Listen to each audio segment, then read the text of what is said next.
Hi, and welcome to Session 6. In this session, we'll learn how to invert triads, and we'll use some of those inverted triads to play a beautiful tune that I was just playing called Lean on Me. This tune introduces us to syncopated rhythm and helps us learn to feel the spaces between the notes we play. We'll also learn how to read rhythms in written music. It's going to be an awesome session, so let's get started.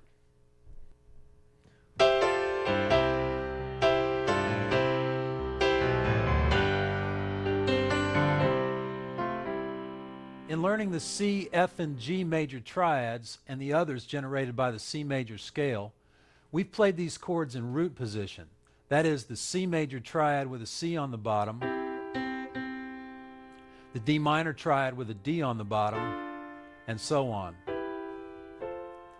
By taking that C major triad and putting the root, which is C, up on top of the chord rather than on the bottom, we get what's called an inversion. An inversion uses the same notes in the chord but changes the order. The chord has a similar quality to the other chord. It's a C triad, but it sounds different with that C taken up the octave. So this, a C triad in root position, becomes this, a C triad in first inversion. When the third of the chord is the lowest note, we'll call this the first inversion. Now if I take the bottom note of this first inversion C triad, which is an E, and move it up to the top of the chord, so it's like this, we get a C triad in second inversion. When the fifth of the chord is the lowest note, like this, we call it second inversion. If we do this once more, putting the G on top, we're back to root position C triad. Only now we're one octave higher than where we started. So the whole sequence, root position, first inversion, second inversion, and root position up the octave goes like this. Root position, first inversion, second inversion, and then root position again, up an octave. Going back down with these inversions,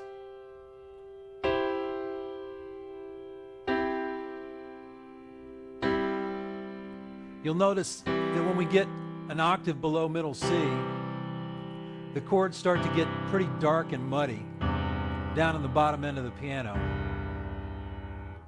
If we're playing from a chord chart, by ear, or writing a song, the best guide in determining where to play the chord on the piano is what sounds best and what color you want to get.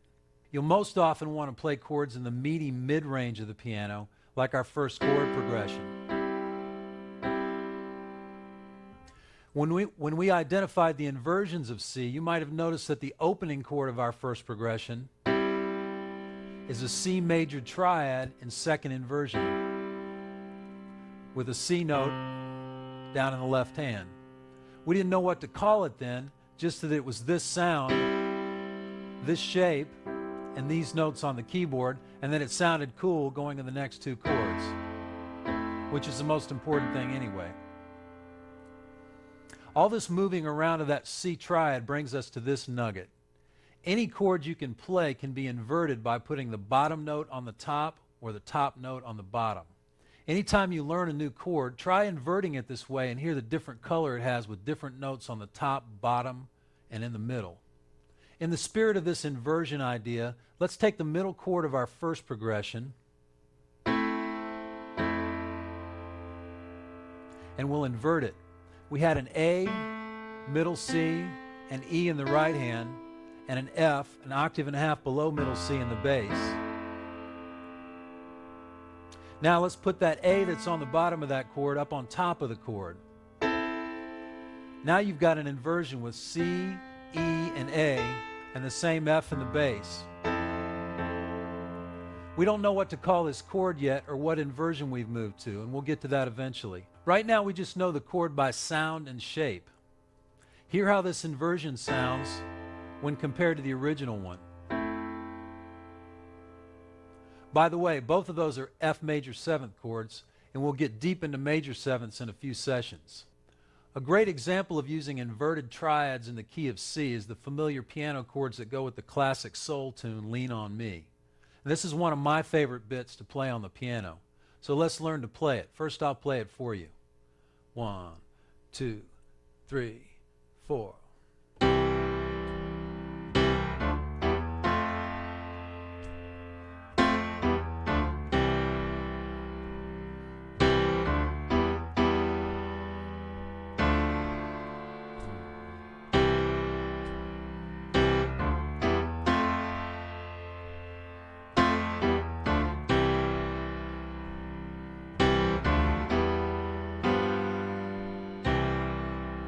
Lean on Me was written by the brilliant soul singer Bill Withers.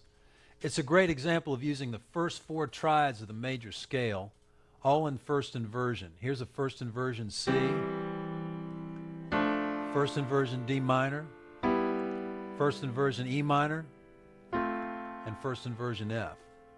The rhythm of it has a nice groove to it, and the chords, with the exception of one, all stay in the same position and shape,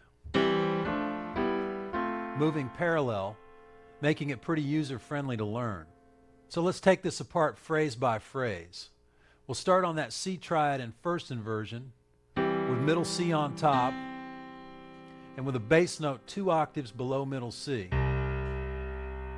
We'll finger the chord 1, 3, 5 in the right hand, and the bass notes will start on the 5th finger in the left hand, and we'll end up covering all 5 notes in that hand position, from C to the G above. The first phrase starts like this in the right hand. 1, 2.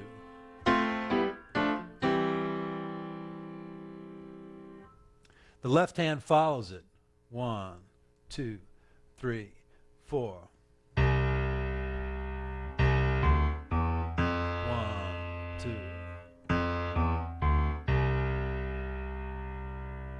Together they go like this. 1, 2, 3, 4.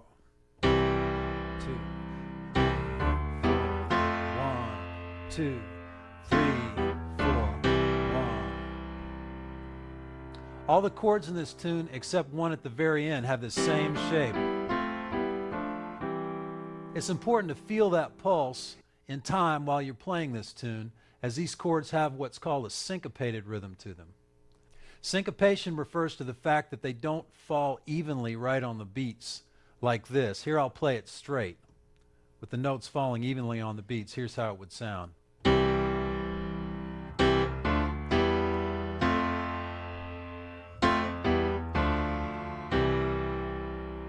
Instead, some of them have accents that fall on upbeats, so it ends up sounding like this.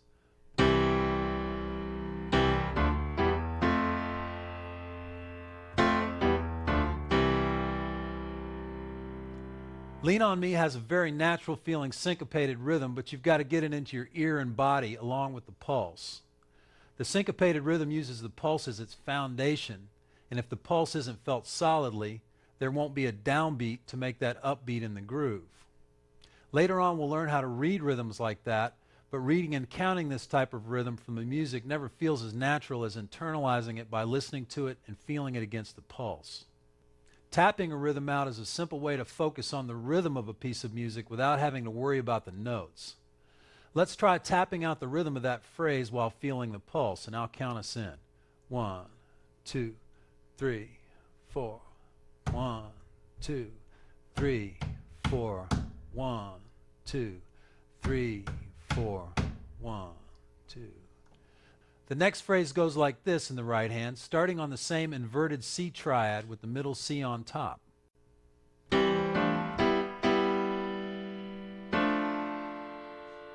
The left hand on this phrase stays parallel with the right hand, so it's like this. Here's the second phrase, both hands in time. 1, 2.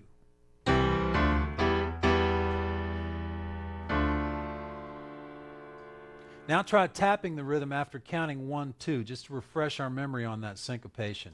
1, 2.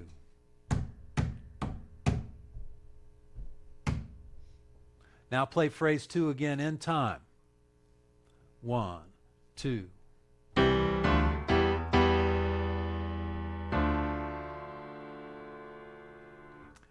The next phrase is identical to the first one, so it goes the same as we started with.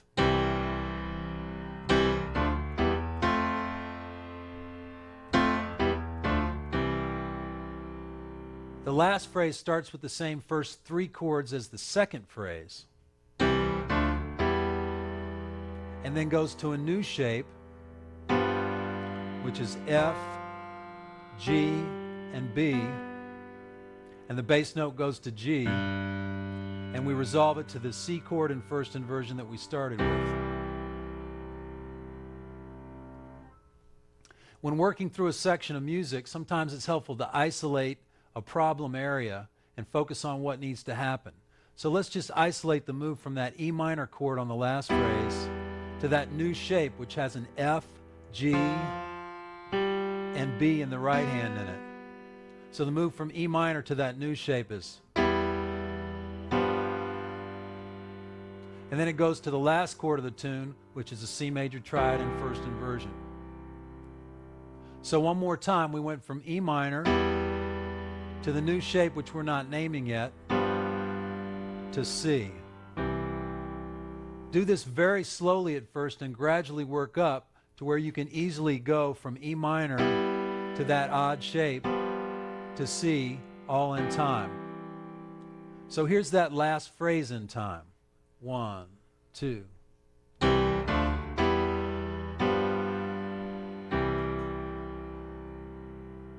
Okay, now let's put all these pieces together. Let's review the phrases individually, and I'll count 1, 2, 3, 4 before beginning that first phrase. 1, 2, 3, 4.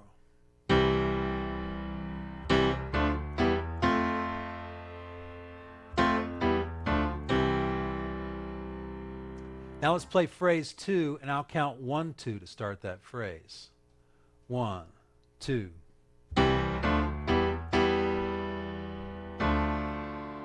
And then phrase 3, I'll count 4, and remember it's exactly the same as the first phrase. 1, 2, 3, 4.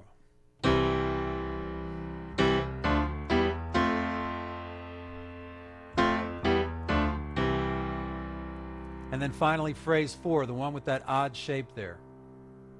And I'll count 2 on this one. 1, 2.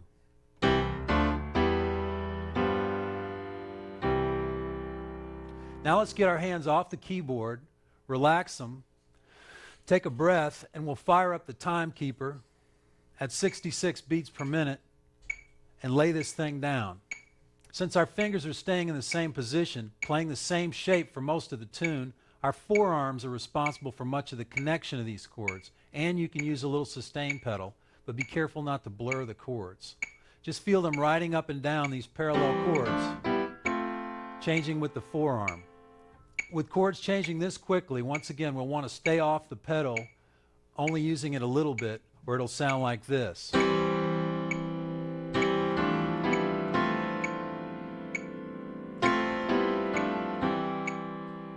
Let the metronome establish the pulse for you, and we'll count ourselves in and play the whole thing. 1, 2, 3, 4. 1, 2. 1, 2.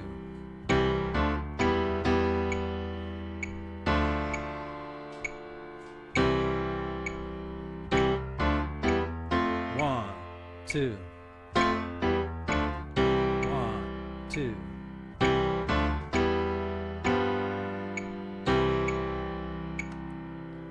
Once again, if at any point there's any question about the rhythm, notes, or fingering, go back and isolate the questionable rhythm, fingering, or notes and correct them before trying to put the whole thing together. And remember, slow it down if you need to. And one more time, remember our mantra for learning and mastering whatever we're working on. Slow it down and break it down.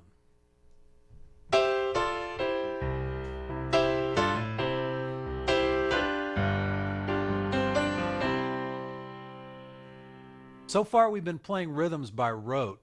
Now let's get acquainted with reading rhythms on written music by taking a look at a progression we've learned by rote. We'll go back to our first chord progression, and written out it looks like this. We know where these notes are on the keyboard and how the rhythms sound. Now while I play it, let's focus on the written representation of the music. 1, 2, 3, 4.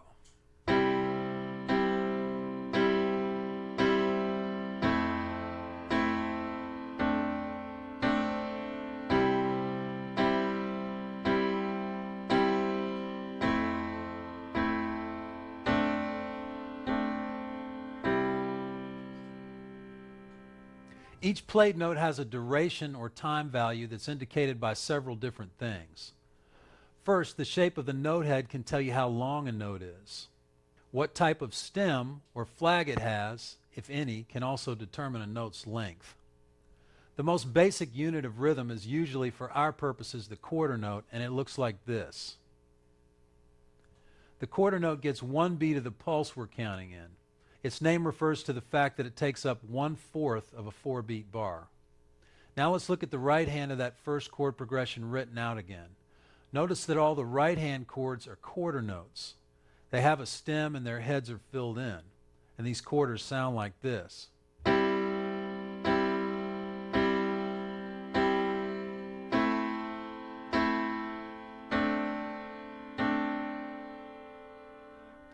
Whole notes get 4 beats each and look like this.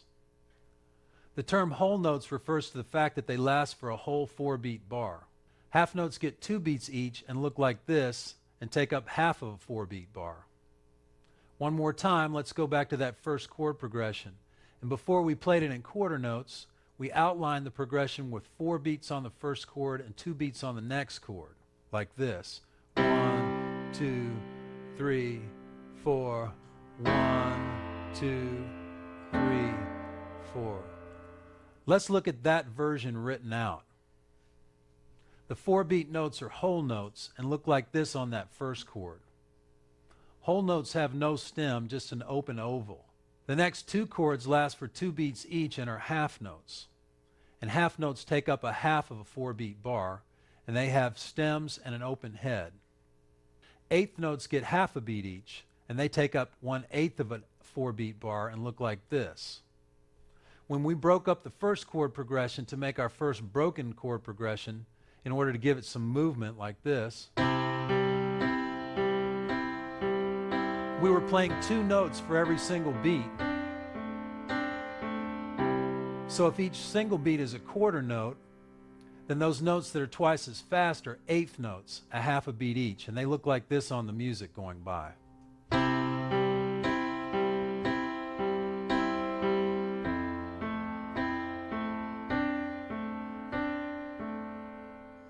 When eighths are connected like these to other eighths, their stems are connected or beamed together. An eighth by itself has a flag on its stem like this. It's important to define on each piece of music the number of beats that are going to be in each bar. This is done in the time signature. Time signatures are indicated at the beginning of a piece to indicate how many beats per bar. Let's look at an example. Here's a 4/4 time signature. A time signature has 2 important numbers, and each number tells us something different. The top number indicates how many beats are going to be in each bar of music. The bottom number indicates what kind of note gets 1 beat. While there are several different ways to divide the beat, in this course the bottom number will always be the quarter note, so that number will be 4 for us. And this is the most common. So in our example of a 4/4 time signature, we would have 4 beats in each measure, with a quarter note getting the beat. So back to our first chord progression. The 4/4 thing at the beginning of the line of this written music means our beats are flowing in units of 4. We're expanding the possibilities with the chords we've learned, and next time we'll expand them by leaps and bounds with the addition of the black notes and the ability to play in keys other than C. We've opened new doors rhythmically by playing the syncopated Lean on Me. We've also started learning rhythms and time signatures. In the workshop, we'll break down how to get these concepts in your body and under your fingers, and I'll see you then.